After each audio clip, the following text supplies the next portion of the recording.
Joining me now is the always brilliant Douglas Murray, best-selling author and associate editor of The Spectator. Douglas, let's start in the UK, where the police force appears impotent in tackling real crime. The Telegraph reports police have failed to solve a single burglary in neighbourhoods covering nearly half of the country.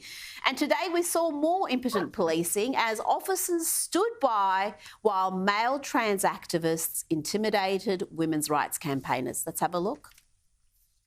You're gonna die out. You're gonna die. You're gonna die out. You are ancient history. You are fossils. You are dinosaurs. You have failed. You have failed. Your ideas have failed. Get in the sea. Get in the sea. Douglas, is there a crisis in policing due to the police force becoming politicised? Yes, I think there is. There's an incredible problem this, because everybody has seen one part or other of this equation and can now add it together. You know, we have seen in recent years the British police, for instance, coming to people's doors and putting their names on a register for things like non-crime hate incidents. I've got to say that again because it's such an Orwellian term, non-crime hate incidents. So people have not committed a crime and the police admit that they haven't committed a crime, but their name goes onto a list which future employers can access for having said something which the police admit isn't a crime but should get you put on the naughty list anyway. Okay, so that's one thing we've all seen in recent years. And then we've also seen, and this story absolutely vindicates this, the fact that the real job that the police should do, they're not doing. You know, arguably, you could have a place for the police policing non-crimes if they've sorted out and solved 100% of actual crimes. You know, if every burglary has been successfully prosecuted, if every rape and every actually serious crime has been prosecuted, maybe the police force could be allowed to play around in the realm of speech. I don't think they should, but maybe then they could. But as it is, as is shown by this story, not only have they not solved all the crimes, in some areas, they haven't solved any crimes. And this is all happening at the same time. The same forces who would police our thoughts and our speech are incapable of policing actual crime. It is a problem, and I tell you, it's not limited to the UK. We're seeing the politicisation of police forces in other parts of the Western world. But staying in the UK, apparently everything there is rooted in racism and white supremacy, including the Royal Botanic Gardens, which, according to a new report, which was ordered in the wake of Black Lives Matter protests, well, this report claims that the Royal Botanic Gardens naming conventions must be examined to avoid perpetuating colonialist power structures which emphasise Europe as a discovering or exploratory force. So, Douglas, what do you make of this? The Botanical Gardens racism claim is that botanical gardens have to be decolonized, which really just means highly politicized in a particular direction, because it's claimed that the whole history of plants, you and I might think it's about lovely flowers and beautiful begonias and so on, but no, the race obsessives say that in actual fact, this is all to do with a perception of white men going out around the globe and discovering things. And even saying they were discovered is terrible because other peoples had already discovered them. And I mean, to say that this is nonsensical is to massively flatter the whole concept. You know, horticulturalists did not go out historically in order to subjugate fauna. You know, they didn't go out in order to express their racism through the medium of the wisteria. They just were interested in the world. And many extraordinary scientific and horticultural discoveries were simply discovered by, but by Europeans and others going out, looking around the world and being very interested in it and bringing bits back. Now, of course, when we talk about reparations these days, I think we should ask, What exactly are the reparations that the horticulturalists should give? Should they hand the plants back, Rita? I don't know. Maybe the moss should all be returned. This is, of course, the way that madness lies. It is madness, but it is now prevalent, this sort of thinking, in not just academia, but in so many of our institutions.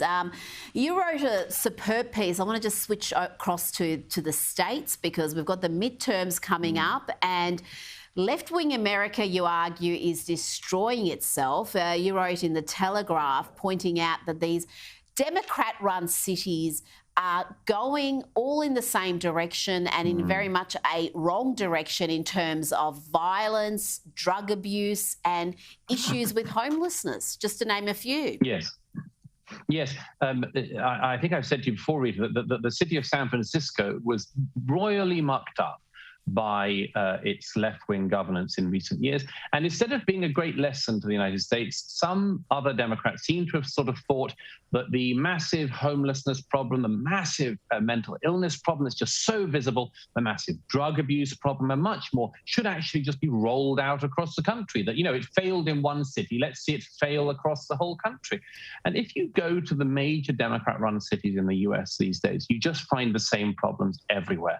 A city like Chicago, with a rocketing murder rate, has a mayor instituting curfews in the city. And at no point in this do the Democrats seem to think, what is it that we've done wrong here that has led to this totally abnormal situation in a developed country of officials having to institute curfews, of people being used to just seeing people shooting up on the streets, of being used to people, living rough and just being accepted that that's a way of life.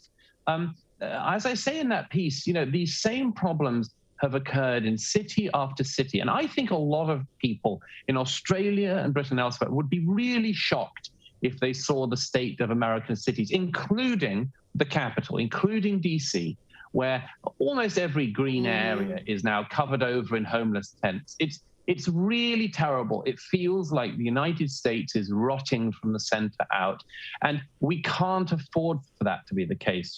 We can't afford in this century for America to be so rotting in its major cities, because goodness knows there is a tussle, to put it no stronger, on in this century for dominance.